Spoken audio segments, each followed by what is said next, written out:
Bien, en el presente video se aborda el tema de vectores y matrices, aunque inicialmente se va a hacer mayor énfasis en los vectores y posteriormente en los siguientes videos se abordará el tema de matrices. ¿Por qué los nombro los dos? Porque ambos tienen relación directa en cuanto a la formulación en MATLAB. Recordemos que un vector en física es una magnitud definida por un punto del espacio sobre el cual se mide y se caracteriza por tener una longitud y un sentido. En términos matemáticos, el vector es una cantidad que se caracteriza por tener magnitud o módulo, dirección y sentido al mismo tiempo. Entonces, basado en este principio, en estas definiciones, los vectores pues, se pueden definir en MATLAB sin importar su dimensión. En el caso, por ejemplo, de trabajar con un vector de 4 dimensiones, graficarlas pues no tiene sentido en un plano cartesiano. Pero el MATLAB sí tiene un sentido porque me indica los puntos en donde están ubicados en el espacio. Hay que tener cuidado a la hora de identificar ese tipo de datos cuando se dan para alguna operación. En términos generales, un vector lo podemos definir entre corchetes con sus términos, por ejemplo 4, 2, 5. En este caso tengo un vector de grado 3 y observen que al correrlo, entonces obviamente me da el arreglo que es 4, 2, 5. Esa sería una forma de poderlo representar.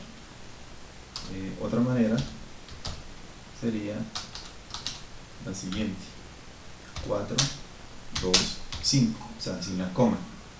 Igual me va a dar los mismos resultados. Entonces, ¿cuál se recomienda usar? Cualquiera de los dos. Digamos que si está empezando es mejor utilizar la coma porque me garantiza que la división de términos pues se garantice. En cambio en este caso pues si si se comete algún tipo de error, por ejemplo acá ya no estaríamos hablando de un vector de grado 2, de grado 3 y de grado 2, por ejemplo. Entonces hay que tener cuidado para no cometer ese tipo de errores. Otro elemento que deben tener en cuenta es que un vector, aquí vamos a abrir un bloque, es que el vector puede representarse bien como en forma de fila, que es lo que acabamos de hacer, o en forma de columna.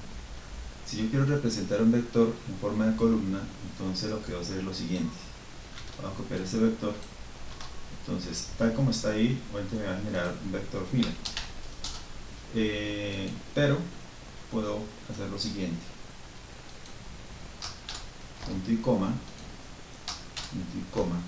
Entonces aquí tendría primera fila, segunda fila y tercera fila, es decir, aquí obtenemos nuestro vector columna, ¿sí? Entonces una fila, dos filas, tres filas, pero con el punto y coma lo que hago es indicarle a MATLAB que haga la transición a la siguiente fila para que me muestre el vector de esta manera. Otra manera de indicarle que deseo un vector columna es simplemente indicándole a MATLAB que calcule su traspuesta. Para ello coloco aquí una comilla sencilla, luego corro y efectivamente obtengo mi valor del vector en forma de columna.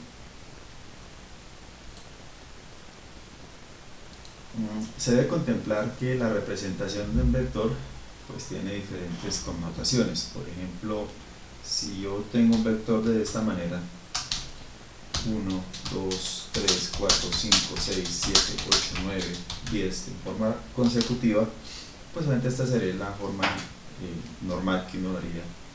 Pero también noten aquí una cosa, que este vector, como tiene valores consecutivos, yo podría representarlo de la siguiente manera: como empieza desde 1 y va de 1 en 1, entonces diría 1, 2 puntos, 10, que es lo mismo que tenemos aquí en este vector. ¿Listo? Entonces si los corremos, efectivamente tengo el mismo dato.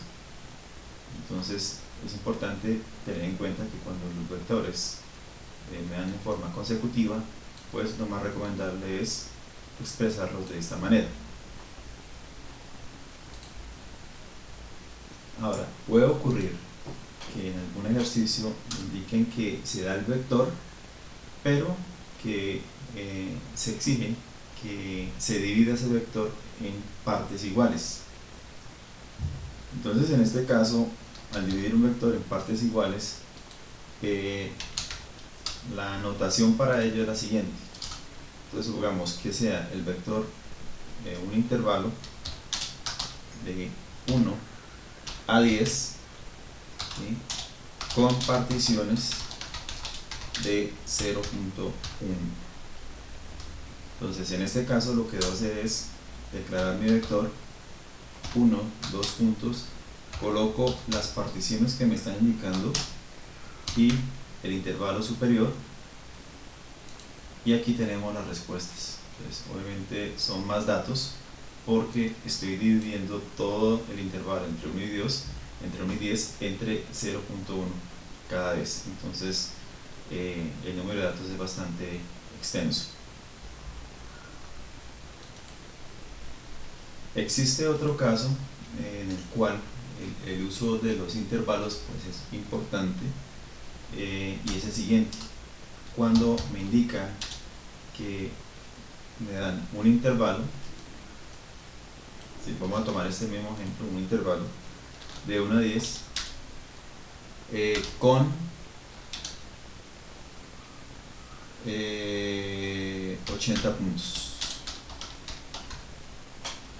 Entonces, en este caso lo que debo hacer es declarar el vector, pero en este caso lo que debo emplear es la instrucción linspace.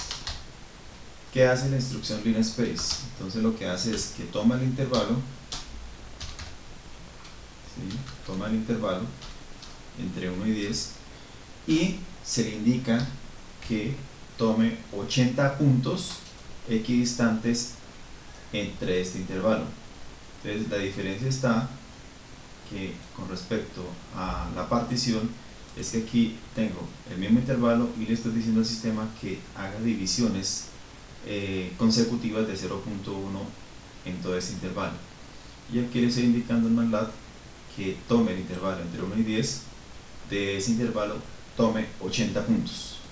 Entonces al correrlo obviamente pues me da más datos, pero en contraposición a este pues el número de datos va a ser inferior. Entonces tenemos dos formas de representar un vector cuando nos dan un intervalo.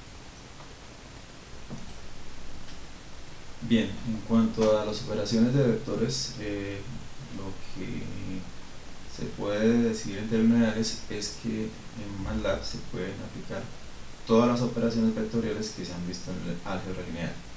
Entonces no tiene ningún tipo de restricción, de hecho amplía ciertas características vectoriales que normalmente en el álgebra lineal pues no se toman como muy en serio, sobre todo cuando estamos trabajando vectores de n dimensiones.